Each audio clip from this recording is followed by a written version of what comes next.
Bienvenido. Gracias por acompañarnos al estudio de las creencias de los adventistas del séptimo día. Hoy estudiaremos la palabra de Dios, parte 7, que pertenece a la doctrina de Dios. Y estaremos viendo la inspiración y la historia.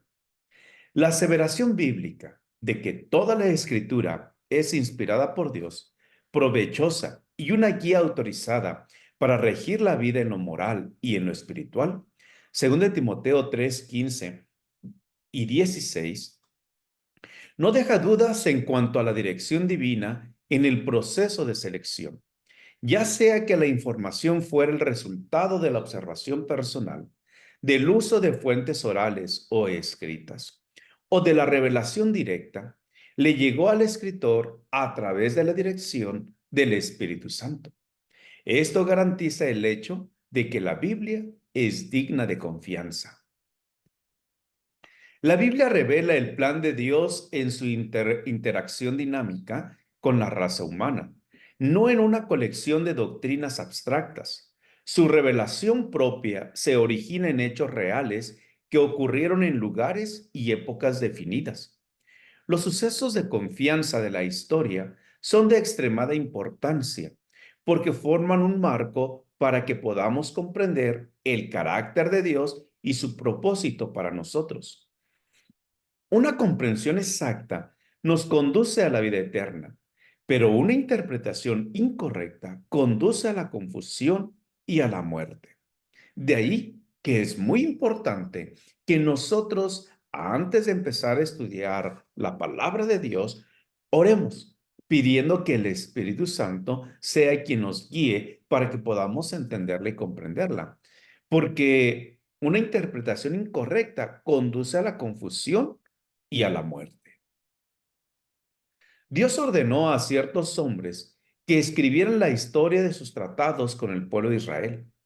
Estos relatos históricos, escritos desde un punto de vista diferente de la historia secular, comprende una parte importante de la Biblia.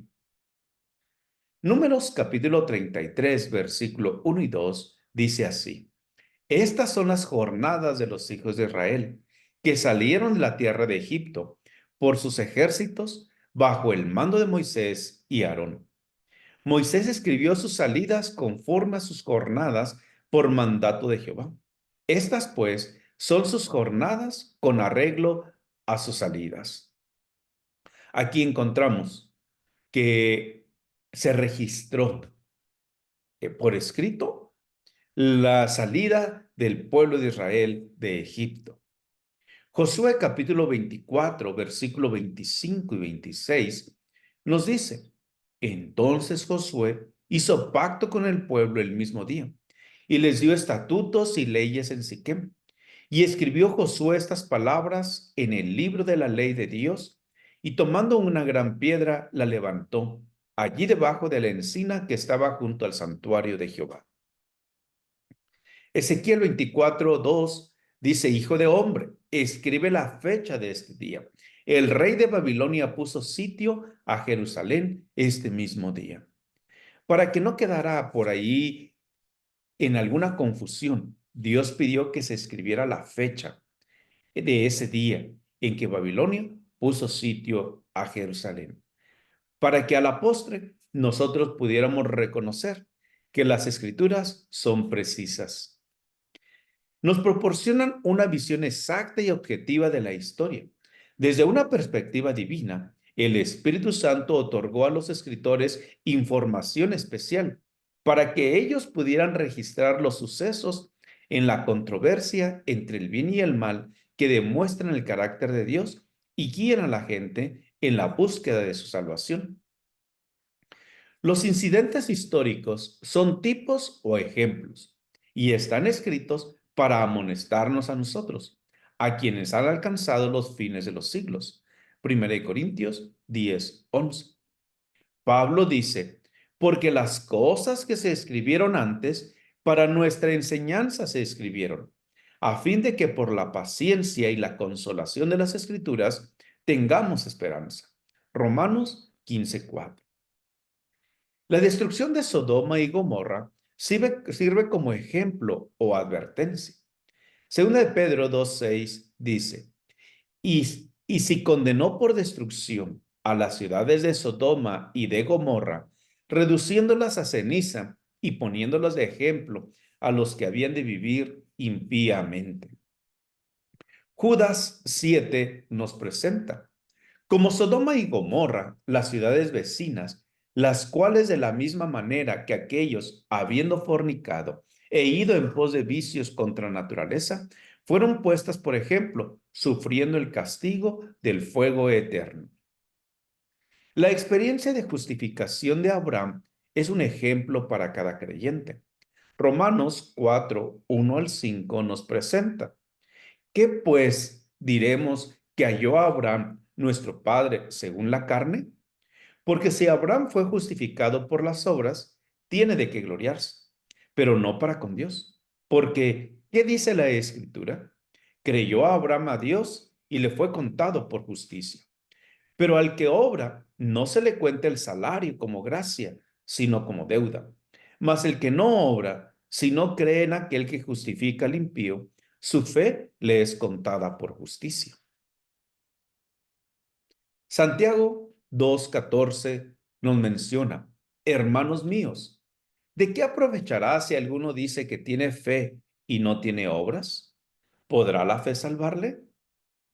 Nosotros reconocemos que somos salvos por la fe, pero las obras es el fruto de nuestra salvación. Lucas capítulo 1, versículo 4.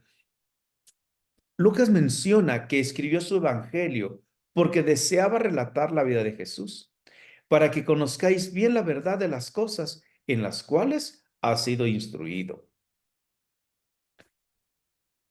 El criterio que usó Juan al seleccionar cuáles incidentes de la vida de Jesús incluir en su evangelio fue para que creáis que Jesús es el Cristo, el Hijo de Dios, y para que creyendo tengáis vida en su nombre. Juan 20:31. Dios condujo a los escritores de la Biblia a presentar la historia en una forma que nos guiara hacia la salvación.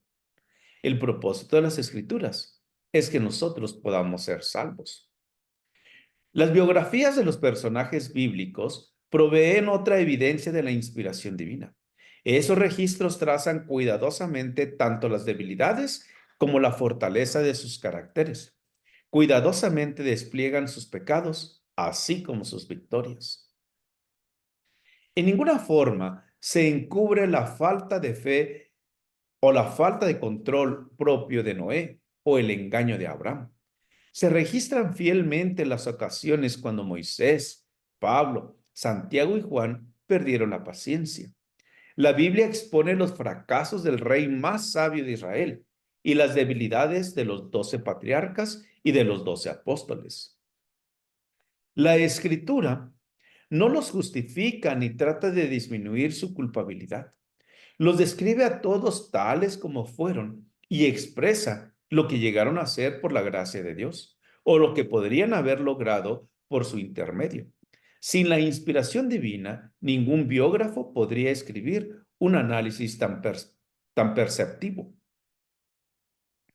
Los escritores de la Biblia consideraban todos los incidentes que contiene como registros históricos verídicos y no como mitos o símbolos. Muchos escépticos contemporáneos rechazan los relatos de Adán y Eva, de Jonás y del diluvio. Sin embargo, Jesús aceptaba su exactitud histórica y su importancia espiritual. Vamos a ver algunas citas de estos acontecimientos del Antiguo Testamento. Mateo capítulo 12, versículo 39 al 41, Jesús respondió así: La generación mala y adúltera demanda señal, pero señal no le será dada, sino la señal del profeta Jonás. Porque como estuvo Jonás en el vientre del gran pez 3 días y 3 noches, así estará el Hijo del Hombre en el corazón de la tierra 3 días y 3 noches. Los hombres de Nínive se levantarán en el juicio con esta generación y la condenarán, porque ellos se arrepintieron a la predicación de Jonás, y he aquí más que Jonás en este lugar. Mateo 19, 4 al 6. Él respondiendo les dijo, ¿no habéis leído que el que los hizo al principio, varón y hembra los hizo? Y dijo, por esto el hombre dejará padre y madre y se unirá a su mujer, y los dos serán una sola carne. Así que no son ya más dos, sino una sola carne. Por tanto, lo que Dios juntó, no lo separe el hombre. Mateo 24, 37 al 39. Mas como en los días de Noé, así será la venida del Hijo del Hombre. Porque como en los días antes del diluvio estaban comiendo y bebiendo, casándose y dando en casamiento, hasta el día en que Noé entró en el arca, y no entendieron hasta que vino el diluvio y se los llevó a todos, así será también la venida del Hijo del Hombre. Podemos darnos cuenta que la Biblia no enseña inspiración parcial o grados de inspiración. Estas teorías son especulaciones que le quitan su autoridad divina. Y que Jesús dejó bien en claro que la palabra de Dios es inspirada al mencionar el eh, datos del Antiguo Testamento y ratificándolos como inspirados. Yo te invito, querido amigo, que puedas dedicar hoy tiempo a estudiar la palabra de Dios, de tal manera que juntos podamos prepararnos para el pronto regreso de nuestro Señor Jesucristo, que podamos prepararnos para esa salvación tan esperada y tan anhelada. Jehová te bendiga y te guarde. Jehová haga resplandecer su rostro sobre ti y tenga de ti misericordia.